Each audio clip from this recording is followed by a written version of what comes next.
The first couple protests I held, a lot of people on my own side were just incredibly viciously brutal about it. I just really thought that the existing AI safety community, I really believed the story. They didn't already do those things because it just wasn't time. And then when it seemed like, okay, now we have ChatGPT, 70% of people think that there should be regulation. They just didn't really want to do it. So they had all these excuses. This is wrong. And they were trying to make me feel bad. This is bad for the cause. It took me a long time to realize oh, they just don't want to do this.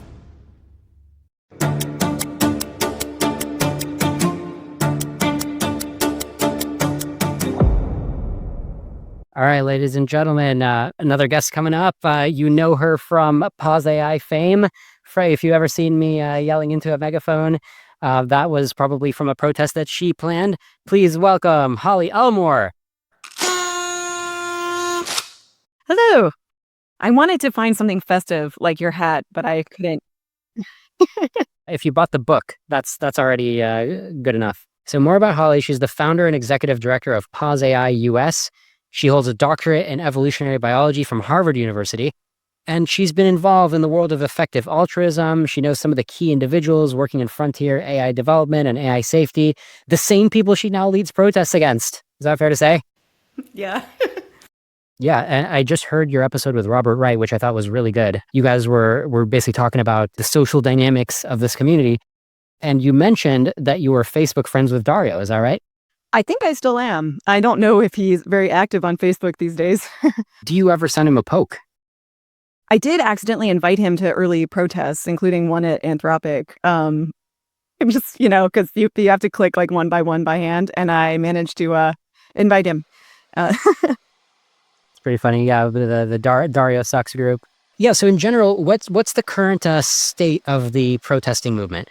Well, in San Francisco, where I live, Stop AI has been much more active, and they've been focusing mostly on OpenAI up until this hunger strike that Guido has had at Anthropic. And that's been more of my local. Around the country, we've got a lot of groups starting up and doing, small starter protests just across the entire country. We've got some very great photos from our 15 local groups, and I've been working a lot on maintaining those. But actually, our next sort of big event in October is going to be around this book, and it's going to be more of a fun one. It's not going to be yelling at AI company buildings. It's going to be discussing this book. So I do want to plug that. The one in San Francisco, where we are, is going to be at Manny's in the Mission, 5 to 8 on October 4th.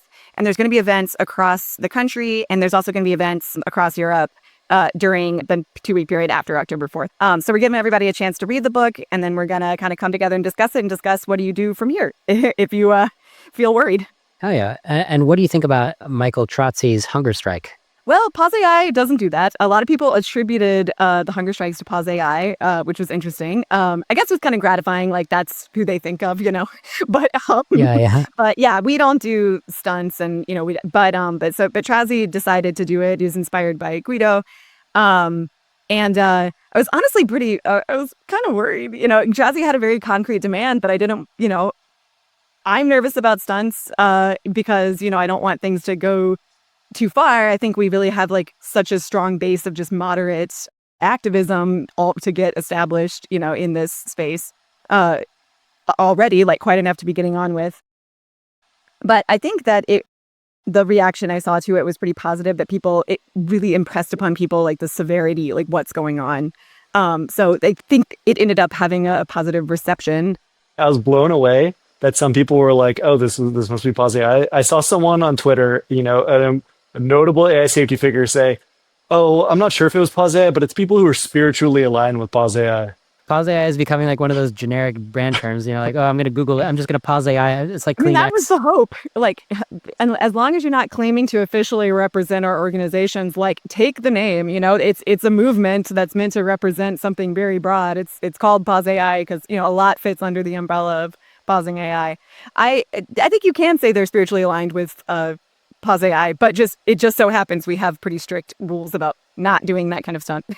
So Holly, I feel like I do like to compliment the guests, but you really deserve it. You're a thought leader, at least as far as my own thinking is concerned. So everybody check out Holly's blog, because you make a bunch of points in your posts and also in your LessWrong posts that they're not like what other people are saying. It's legit original. And it's influenced me, in particular, protesting this idea of like, hey, we should protest. Like, I don't think that I would have gotten there without your influence. So that was really good. And you've got other posts talking about how like AI isn't another technology, like riffing on that. So you've got a bunch of different posts. And one of the things that I think you and I are both on the same page on that I feel like other people are not, is just this idea of the circular firing squad, right? Like people just love to stay on their forum and argue instead of just like agreeing enough to just get out there and do the mission. Yes. Yeah, it is something. It's funny because like you just mentioned like Robert Wright's podcast, I end up engaging a lot in talking about like the sociology of the groups that starting PauseAI was kind of trying to get away from them and like leapfrog them and just talk to the public. And I've been surprised how much I kind of still get mired because the story of what's going on isn't really just the story about, it's not just about like the technology. It's not just about the kinds of things discussed in like in this book. If anyone builds it, anyone dies is about just sort of like a theoretical case. Like the issues on the ground do have a lot to do with like tribalism and who knows who and like who trusts who and who's investing in who. And like that, it actually ends up being kind of a complicated morass where like you can't leave. But I think you should, as much as you can take action, anywhere you are without being involved in this like whole the deep like sociology of the problem. And I keep trying to move further out. But the more I move further out, kind of the more when I double back, it's more productive. So yeah, I think I've argued many times and I've kind of said like, this is the time, like, I'm just going to leave. I'm just going to be focused on only like trying to reach the public. And I do end up like coming back and then, kind of delivering my take on like what's going on in the psychology of tech bros or something. Exactly. Now, I think that I have an advantage in terms of my psychology, which is that like I'm just relatively less sensitive to what other people think. So like that's what. So I have the superpower of cringe, right? Like I mean, I think you saw the video. I was like dressed as the Grim Reaper or whatever, right? So the cringe is like my Star Wars force. But in your case, I don't actually think that's you, right? I think you actually are sensitive to all this stuff. Yeah. The thing that surprised me was I just really thought that the existing AI safety community before ChatGPT was released, basically, before that time, I thought that they would be excited to move into stuff like protesting and into doing advocacy. I really believe the story, that I have been told for like 10 years, which is that they didn't already do those things in AI safety because there just wasn't time. Like people, it's too weird. The idea is too sci-fi. It's people don't listen to you and you'll have no impact and people think you're crazy. And so that will make actually like it will backfire if you try to talk to the public about it or talk to politicians about it. If you talk to the government about it, they will just want to build it. They'll see how powerful it is and like that'll be dangerous. So they had all these excuses. And then when it seemed like, okay, now we have ChatGPT and the public's really getting it and we're getting these amazing polls saying, like that 70% of people like think that there should be regulation on this. They think it could be dangerous. They just didn't really want to do it. And the first couple of protests I held, a lot of people on my own side were just incredibly like viciously brutal about it. And it took me a long time to realize like, oh, they just don't want to do this. Like, because, they couched it in terms of like, this is wrong. And they were trying to make me feel bad. Like, this is bad for the cause. Like, you're actually doing something really, and I would like feel like I had to take that really seriously, even though it didn't make any sense to me. And that's really what I'm sensitive to. It was funny to hear people describe me as like having thick skin. I think like, no, I don't. But I do. Like, I don't care if somebody gets it wrong in like the mainstream media. But it was like the people who I really thought were my friends and allies on this, like, that hurt. And, and they didn't just tell me, I don't want to do this or this is, I think it's cringe. Like they kind of tried to convince me that like they had the moral high ground in not going there. Yeah. And it's kind of like, it's like gaslighting almost. Can I throw out an idea also? We were just talking about how there's the circular firing squad. It's like your people who are on your own team, maybe you go harder on. And I wonder to what extent that is a lot of the animosity that you see from people in tech, because maybe they agree with you on many things. They see you as kind of the same, similarly aligned person, but on this topic they don't, and that can, bring up a lot of feelings. Oh yeah, I had a mini. I won't say the name of this person because I think they were just on the show. But I've had many people come at me and say that I'm like embarrassing, making it hard for them to like do what they need to do for AI safety because I seem like a Luddite. And that like happened many, and it often just made no sense. Like I got a lot of glimpses into people's deep thinking on this because they would just say things that were so, I had no idea where it even came from, but like to them, they were connected. Like they looked at what I was doing and they're like, that's embarrassing. That's like a loser thing. Like you're not going to win. That's leftist. That's feminist is a big comment that I got was that the protesters must be feminists. And so like, it was kind of against a lot of like cool boy tech energy. And like, and because of that, like they were mad, like, stop embarrassing us. Like, I'm not gonna, back then even like it's gotten better already, but like really people really believed like our only chance was to like get in with powerful tech guys and like powerful intellectuals and stuff, and that was their own influence, and like seeming really cool was our only way to like achieve this cause. And I just think I don't know, maybe there's a time when that's true, but that stopped being true, and you have to start like developing this huge open opportunity to talk to normal people and frankly have real power. Yeah, I mean, look, I like that you've basically gone like explicitly antagonistic, because I have too with like the AI companies, because it's so nice. I mean, on a personal level, I think people who work at Anthropic are like objectively, maybe if they were doing something else, like take that variable out of the equation, like objectively, they seem like really good human specimens. Like I wish there were like more people like them in the world. But then if you look at their actions, it's like, isn't that actually like a really bad choice? And I think you made that decision of like, well, we really got to like cut off the sympathy and just be like, stop making bad choices, guys.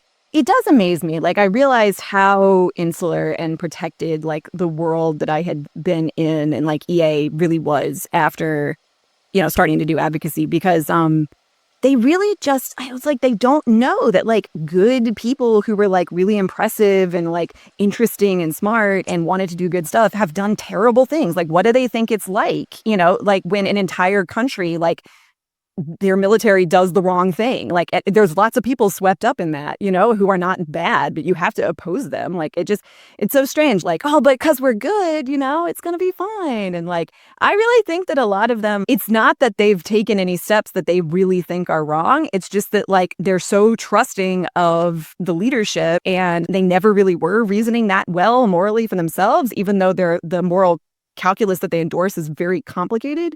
And like, if a couple of conditions change, it should change their analysis. Like they're pretty clearly just like following the leader that provides them nice stuff and cool things to do, and a mission where they're like saving the world, and like they get to think about what they're going to do in the singularity and all that. Like, yeah, it's been very upsetting, because I also like, I really loved that community. I thought they were doing the right thing. And like, I do think a lot of people at Anthropic really mean well, but I also think it's absolutely their responsibility to see through this.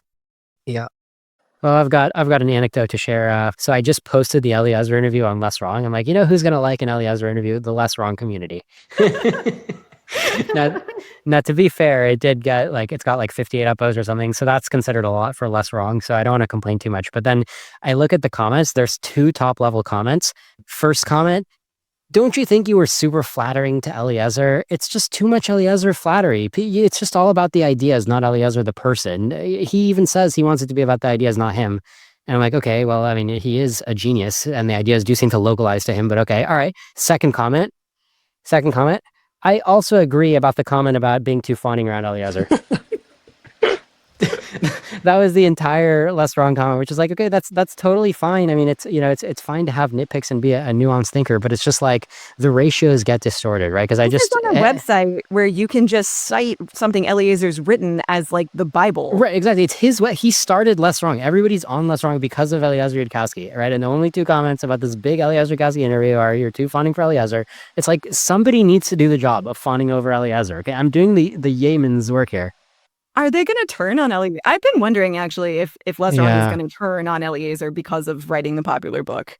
Because I mean, that's the best way to get status, right? Is to be so original that you turn on Eliezer. He sold out, right? Yeah, like that's what they didn't like money, about me doing. Like I was never fully welcome at LessWrong, because I think for being a girl, like frankly, like they would accuse me of being like a high status person who like didn't get it because I went to Harvard and but like and then they didn't like that I did EA stuff. They were often hostile to that. But like but Eliezer, like they've not really known what to do since he wrote the Time article. first espousing this view and like switching to government intervention as the hope. I mean, it's really an extremely like libertarian alternative place, and you don't really get, there's no contention of LessWrong that really like embraces like government solutions. Like it's kind of, the whole community was filtered on like a few things, and one of them is like hating public school and being traumatized there, and like so I think it's I mean, anybody but Eliezer would have just been like booed out from the beginning, with that position, and people haven't really known what to do about it. But I kind of wonder, I wondered if like the contingent that's just online is like gonna turn on Eliezer now, or like be less associated with him, even though this is the website that holds the sequences. Exactly. Sweet. Okay, great. So yeah, we're kind of up on time here, but I guess I think a good note to end on is just like, I think we hit on some important topics, and I do see you as a thought leader, or perhaps like a mindset leader, right? Or like a how to feel socially leader. And I hope that you keep doing that. Thank you. It means a lot. Sweet. All right. Especially coming from you. Liren has spoken at almost all of our protests, recent protests, and is really good, uniquely talented at this. Megaphone skills, baby. All right. Thanks, Holly.